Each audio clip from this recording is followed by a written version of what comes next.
By many, being introverted is seen as a weakness.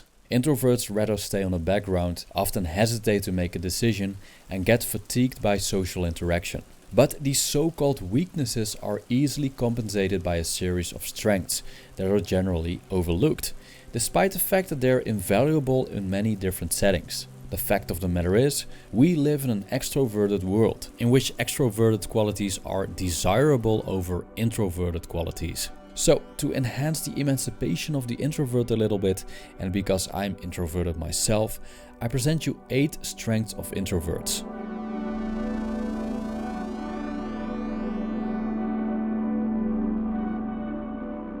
1. Deep thinking.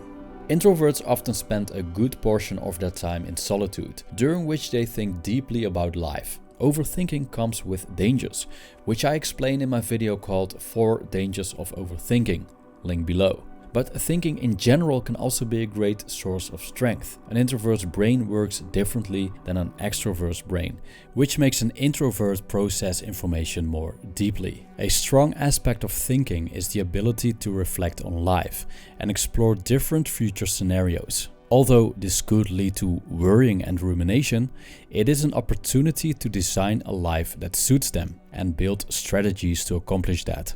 Introverts are not only deep thinkers, they're often great writers too.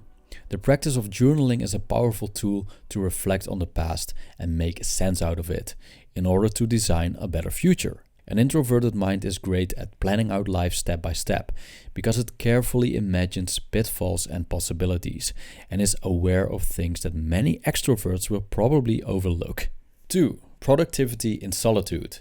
People often say being around people energizes the extrovert but exhausts the introvert. And from my own experience, I think that's true. After a period of socialization, we need time alone to recover and replenish our energy. This means that we are most energized when alone, and thus the most productive. When you are most productive in solitude, you are gifted with an opportunity to pursue great creative accomplishments. This could be something artistic, or perhaps creating an application or writing a book. These things are not made during meetings, nor on networking events. They are made by no-nonsense labor and discipline executed in solitude. Nikola Tesla is an example of what extraordinary things can be accomplished when you work alone. I made a video about him. You'll find a link in the description.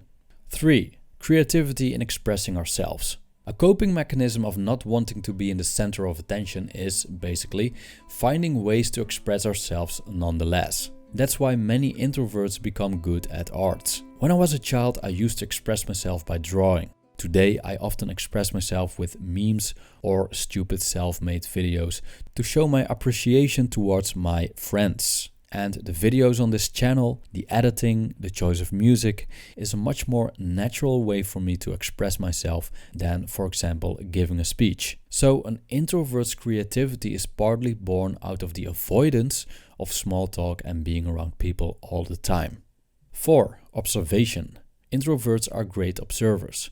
While the extroverted people are busy shouting at each other, an introvert remains in the background and simply watches. He or she closely registers what is said and only speaks when there's something useful to say. The legendary Taoist big shot Lao Tzu said, and I quote, "He who knows does not speak.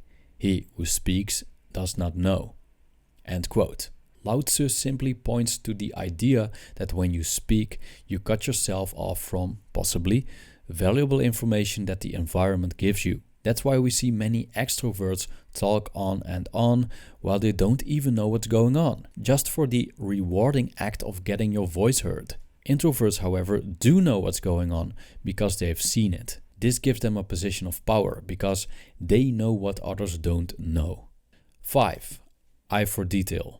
Because introverts tend to be great observers and often overanalyze things in solitude, we have trained ourselves to pay attention to details that extroverted people overlook, because they're too busy chatting with each other. Some people may perceive this characteristic as a bit annoying, but I think it is an invaluable trait.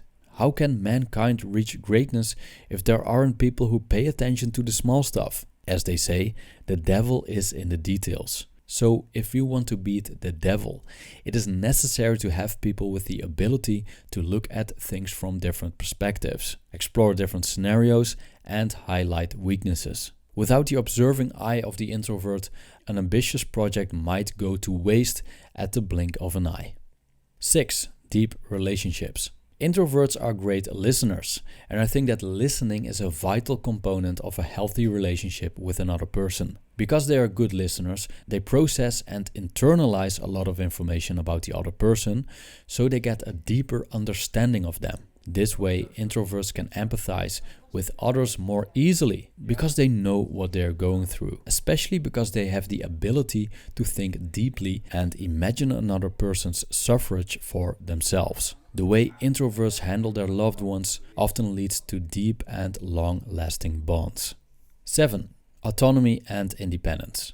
I think that highly introverted people that love being alone are unlikely to be codependent.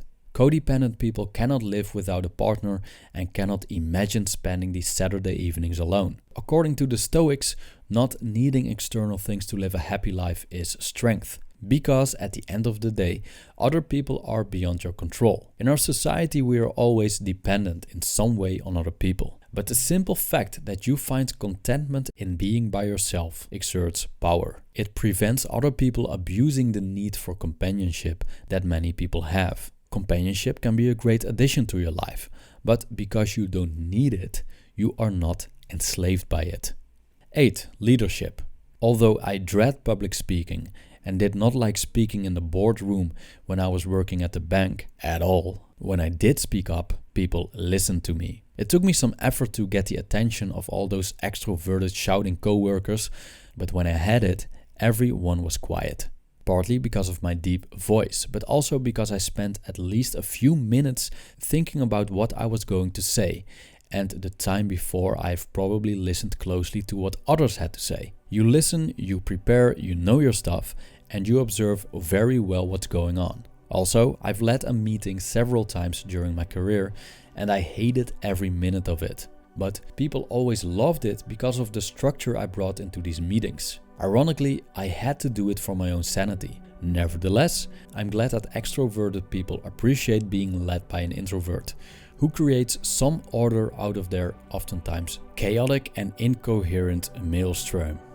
Thank you for watching.